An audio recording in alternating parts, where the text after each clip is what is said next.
Emerging from the shadows, I'll just say very briefly that when I received the results of my genetic test and the faulty gene was confirmed in 2007, I was told at that stage, as were many other people, that it was highly unlikely that I would see a treatment in my lifetime. And here we are. And with that, I would like to invite you to listen to Professor Julian Gillmore, Head of the National Amyloidosis Centre in London, to speak to us this afternoon about the dawn of new treatments. Professor Gillmore.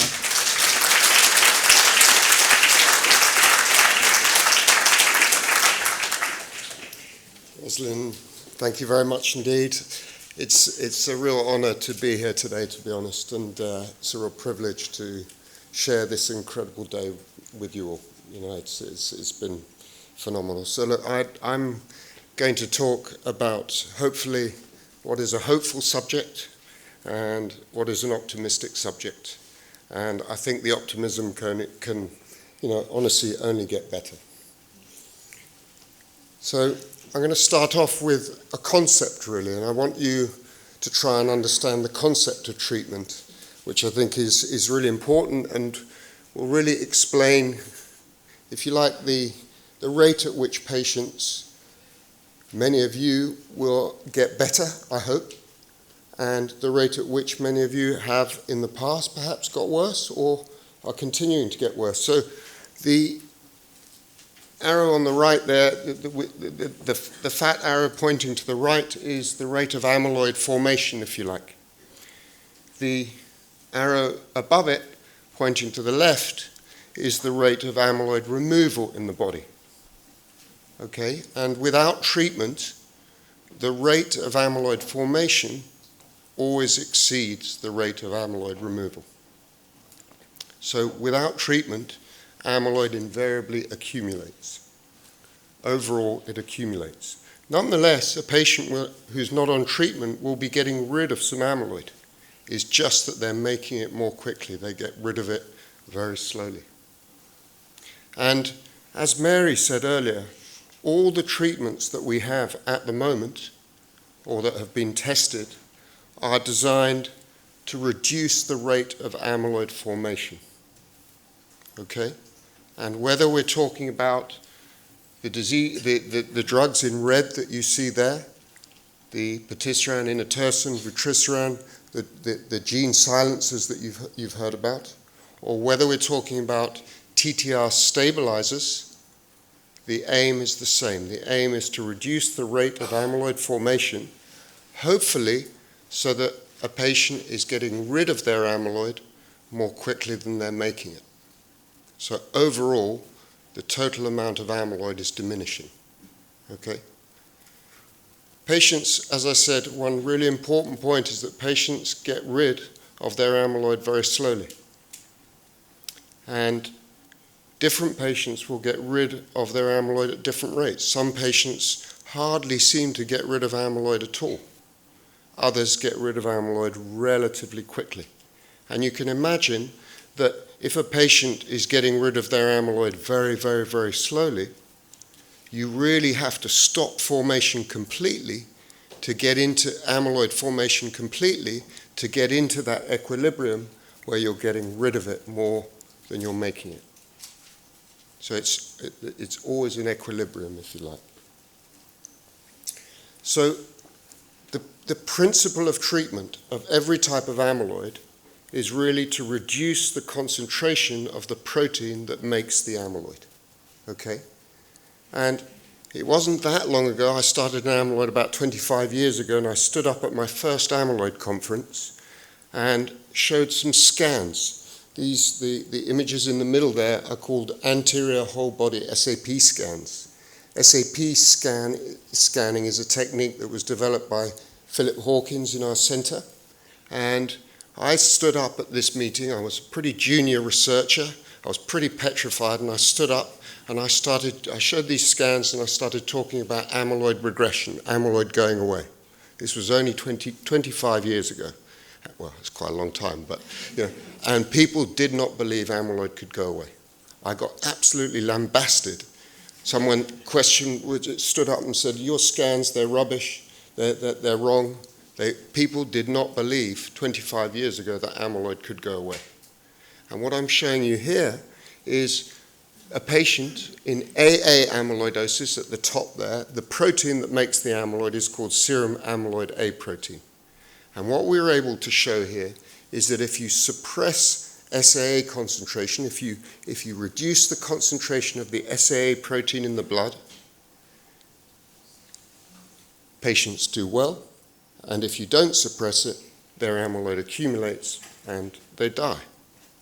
And those two scans at the top there, you can see taken 2 years apart.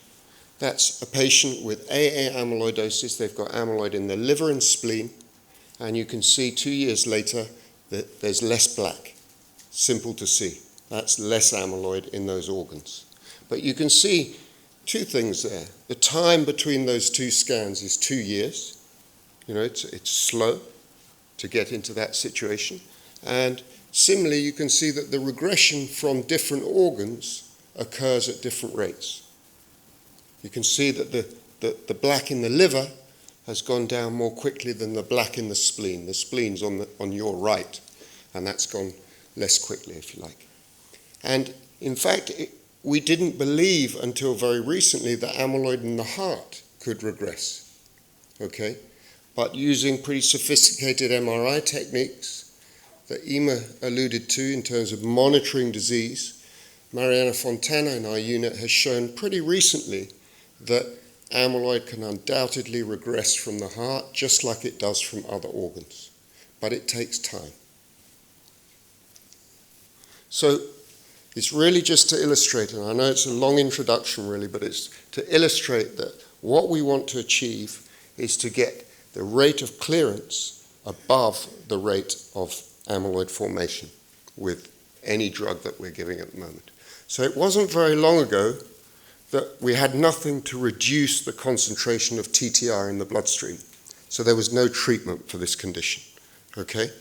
And Alnylam, who were at the time quite a small biotech company, and created this RNA interference therapy, which we refer to as gene silencing. You will have heard gene silencing, called patisiran.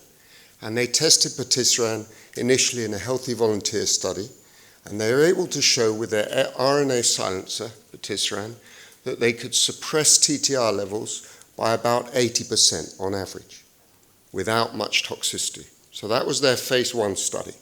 Okay, and following a phase 2 study, they conducted this seminal study called Apollo. And this was a phase 3 clinical trial in which they randomly allocated patients with hereditary ATTR amyloidosis and neuropathy. So it was a neuropathic study. And one thing I should just mention at this point is that any treatment that treats the neuropathy should also treat the cardiomyopathy and vice versa. And it's really a product of the design of clinical trials that means we do neuropathy trials or we do cardiomyopathy trials. But in fact, the treatments, one would expect a treatment that benefits the nerves to benefit the heart and vice versa. And similarly, the autonomic nerves, the peripheral nerves, the heart, they should all behave in the same way in terms of the amyloid. How those organs recover in terms of symptoms may differ quite substantially, okay? But in terms of what it's doing to the amyloid, all treatment should cover all organs, if you see what I mean. So they randomly allocated patients to patisiran or placebo. They followed them for 18 months. And the primary endpoint, clinical trials have an endpoint that you measure and you're comparing that primary endpoint. The primary endpoint was a neuropathy score, which Mary will tell you is a pretty challenging neuropathy score. It's got 320 points. It's not something that a neurologist could do in a busy clinic, but at the same time, it's a measure of severity of neuropathy, and it includes some points for autonomic neuropathy and some points for the peripheral neuropathy aspect of the disease. And these were the headline results. Created a lot of excitement. So the red line you see is the progression or the worsening neuropathy score, if you like, in patients who are on placebo. Okay? The blue line is patients on patisiran, and what they were able to show was some improvement in the neuropathy score.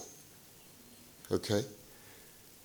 I think what's important from your perspective is, what does that actually mean for patients? It's all very well me standing up and saying the neuropathy gets better, but what does that mean? Well, I think, what we can say is that many, particularly if patients are treated early, and I think this really highlights the need to diagnose patients at an early stage of disease when they don't have a severe neuropathy. I think one can expect with patisiran that the disease will stabilize, it'll stop getting worse. And one can hope that there might be some gradual improvement. Okay? And I think, as you can see there on the right, 56% of patients reported an improvement in their neuropathy score. Okay? The same is true of quality of life. This is the same trial, and you can see in patients on placebo, quality of life continued to get worse, and in patients on the drug, quality of life improved compared to baseline. Okay? That's taking all the patients together.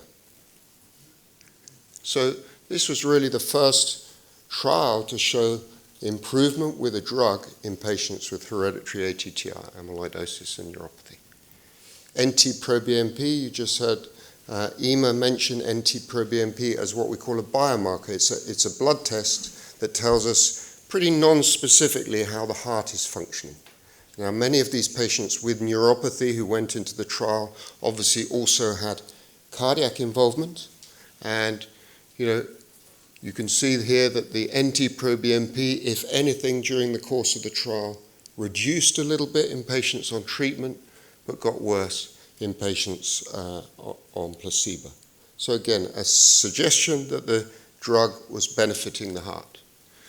And the trialists did what we call a post hoc analysis. So they did an analysis of the 126 patients in the trial, if you like, who did have cardiac involvement.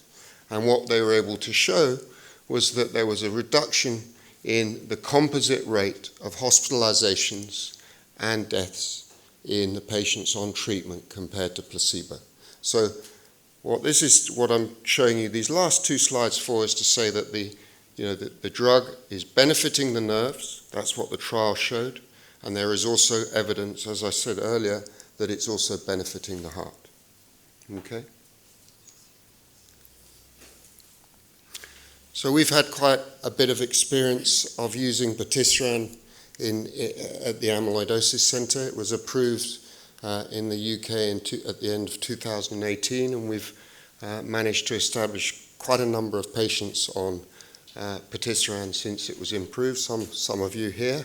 And essentially what this is showing you is we studied the heart very, very carefully, because the trial, as I said, didn't really look at the heart in a lot of detail. That post hoc analysis I suggested, or I showed you, was some evidence of benefit of the heart, but we've been studying the heart very, very carefully. This was actually a small study of 16 patients, and what we were able to show is that some of those patients had regression of amyloid in the heart using the MRI technique that I showed you earlier. The scan at the top at the right, those are anterior whole body DPD scans that Emma mentioned earlier, and what you can see is less uptake over time in a patient receiving patisiran. We don't quite know what less uptake on a DPD scan actually represents. So that doesn't necessarily in itself mean amyloid is regressing, okay?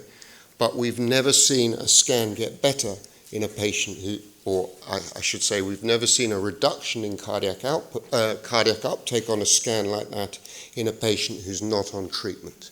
So it tells us the treatment is doing something. The MRI scans, the pretty colors there, we use that for monitoring, and that is telling us that there is less amyloid in the heart in that patient across time. So evidence of amyloid regression. The scans at the bottom on the left there are anterior whole body SAP scans, okay, of a patient with hereditary ATTR amyloidosis who has a very rare mutation. She's young, she's got a very rare mutation, and with her mutation, she gets splenic uptake. So you can see the spleen there on that scan, the black bits of the spleen, and that's her spleen over time and on patisiran. And you can see regression of the amyloid in the spleen. So, this was the first demonstration of amyloid regression on an SAP scan with these drugs. So patisiran is achieving amyloid regression, albeit slowly for the reasons I told you earlier. Doesn't always achieve amyloid regression, and again, as I was saying to you, it depends on how much it's knocking down TTR levels, and it's that equilibrium that I told you about, the relationship between rate of formation and rate of removal, which varies in every patient. Patisiran, as many of you will know, is, despite being a great drug, is problematic. You have to have it every 3 weeks by intravenous infusion, and from your perspectives, you need a pre-medication. It's not necessarily the most straightforward thing for you as patients. And fortunately, Alnylam have created a second-generation drug, which has a slightly different technology for arriving at the liver, if you like. And that drug is given once every 3 months, possibly even once every 6 months, with a little subcutaneous injection. So a similar drug doing the same thing, but a different mode of delivery and a much, much more convenient mode of delivery. They tested that drug in a trial called Helios A, and what they showed in the trial is that the TTR knockdown, the effect, if you like, the biological effect of the drug in knocking down TTR was very, very similar, as you can see here, to patisiran. And again, in this trial, exactly the same as I showed you last time. This was a trial of patients with hereditary ATTR amyloidosis and neuropathy. Patients on placebo got worse. Patients on the drug got better. So a similar efficacy, if you like, but a much, much more convenient drug. I haven't talked about inotersen, which is another drug. It's called an antisense oligonucleotide. In the interest of time, I haven't talked about that particular drug, but that's a drug made by a different company, Ionis, that has the same effect in terms of lowering TTR levels. And I haven't, as I say, I'm not going to talk about it in detail in the interest of time. Suffice to say that we believe that, patisiran is associated with fewer side effects, if you like, that is fact, than inotersen. So I'll turn my attention to CRISPR, and one thing that I want to introduce as the next concept, if you like, is the fact that the degree to which you knock down the relevant protein is directly related to clinical outcome. And this is the evidence for that concept, if you like. So the panel on the left shows patients with AL amyloidosis, a different type of amyloid, and the amyloid protein, the equivalent of the TTR protein, is called a light chain, in AL amyloidosis. And what that slide is showing you is that if you achieve a complete response, in other words, if you knock down the light chain by 100%, patients do very, very well. That's the top line. If you achieve what hematology doctors who give chemotherapy for this disease call a VGPR, a very good partial response, that's equivalent to about 90% knockdown, then they do slightly less well, but they still do pretty well. The next line is 50% knockdown, and the bottom line is less than 50% knockdown. So you can see a direct relationship between the degree to which you knock down the protein and outcome. And that makes sense if you think back to what I told you earlier, in that it's the equilibrium. If you're reducing production by 99%, even if you're regressing slowly, the chances are you'll be in a balance, which means overall regression. Do you see what I mean? And exactly the same is true in AA amyloidosis. That is the relative risk of death in AA amyloidosis in relation to the concentration of SAA, which is the protein, the TTR equivalent in AA amyloid. The more you knock it down, the better patients do. Okay? And on the right is early data. I mean, it's very early data. It's early days in TTR. We haven't had these drugs for very long. But if you like, the data is emerging, and I'm confident that it will be exactly the same thing. The more you knock down TTR, the better patients will do. Okay? And so I told you that the gene silencers knock down TTR by about 80%.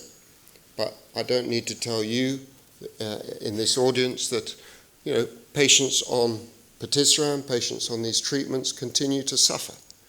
And what we do think is that more knockdown will be more effective. And obviously gene editing is particularly attractive because it ought to achieve very good knockdown with a single infusion that doesn't need repeating. Okay? So CRISPR is a naturally occurring biological mechanism, and two scientists discovered back in about 2011 that it could be used as a sort of cut and paste tool. It's exactly the way to think of it. It's like a cut and paste technique for genes. Okay? So, and they won the Nobel Prize for Chemistry last year, or a couple of years ago, for their discovery. And essentially a company called Intellia made this drug called NTLA-2001, which is the first what we call in vivo, in-human CRISPR drug, and it's directed against the TTR gene. Okay? The drug itself consists of a bit of RNA that, if you like, is called a guide SGR, a single guide RNA, and that actually targets the TTR gene. Okay? That's the target.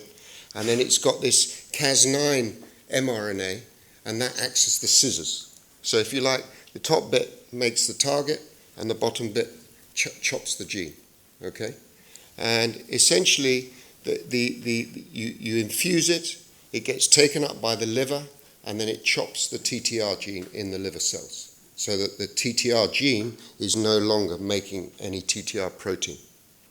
One thing that's relevant to medicine, not specifically to amyloid, but one of the reasons this has created a lot of excitement is because this platform is modular, if you like. You can create a guide RNA molecule very, very simply directed to any gene in the body. So theoretically, you'll be able to deliver this sort of drug and alter any gene in the body, as long as you can deliver it to the right cells. And one reason that amyloid was useful is because, or amyloid was a suitable disease, if you like, was not only the relationship between the protein and the disease, but also the fact that you can target the liver with this technology.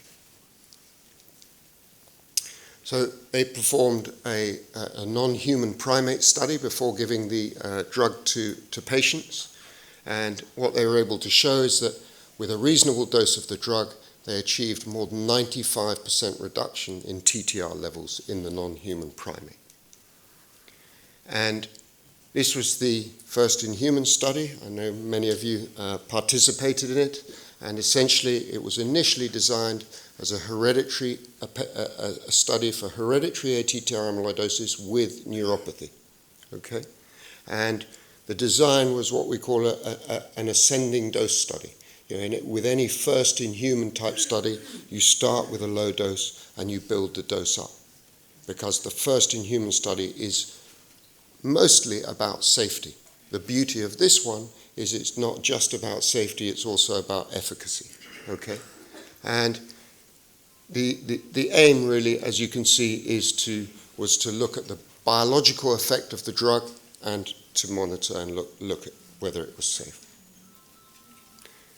We subsequently changed the trial to include cardiomyopathy, and the trial is now recruiting patients with wild-type ATTR amyloidosis as well as hereditary ATTR amyloidosis with dominant heart involvement as well as the neuropathy side. So overall, the drug was incredibly well tolerated.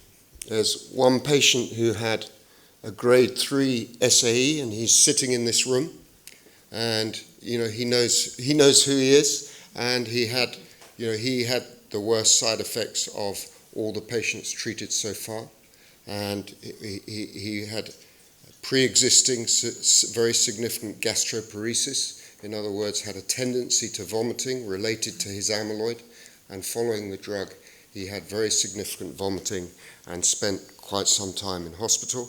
But he is the only patient of those first 15 patients that I'm presenting to you who had a serious adverse event. Otherwise, the drug has been incredibly well tolerated so far. And this is the effect in terms of the TTR levels of those first 15 patients. So you can see a dose-related knockdown, if you like, of TTR with an average in the 6 patients who received 1.0 milligram per kilogram, an average knockdown of 93%.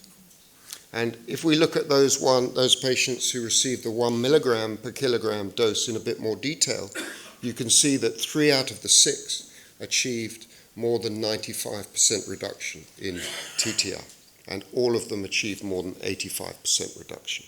So pretty impressive biological effects, certainly, in terms of what this drug is doing.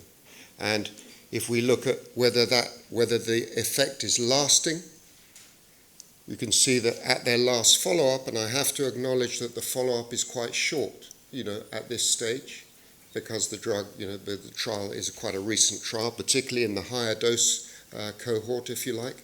But nonetheless, the signs are that the TTR levels are staying down as they did in the non-human primate study. Okay, so the expectation is that this will be, one infusion, job done. So, durable reductions in serum TTR, very well tolerated, and we're now conducting part 2 of the neuropathy study, where they've chosen a fixed dose equivalent to about 1 milligram per kilogram. That was the dose that was chosen for part 2. And we're about to complete the cardiomyopathy part 1 study and go on to part 2. They haven't chosen the dose, but I suspect it will be the same 80 milligram dose for part 2. Okay, so it's still an early stage, and I think, I need to be cautious at this stage. We all need to be cautious. It's early data, but on the other hand, it's very, very encouraging data, I would say. So let's turn our attention to stabilizing the TTR protein. Now, the principle, again, with stabilizers is exactly the same. You're aiming to stop amyloid from, misfolding and forming, if you like. TTR from misfolding and forming amyloid. So the principle's the same, and the drugs there in right are the drugs that have been shown to stabilize TTR, either in the laboratory or in clinical trials.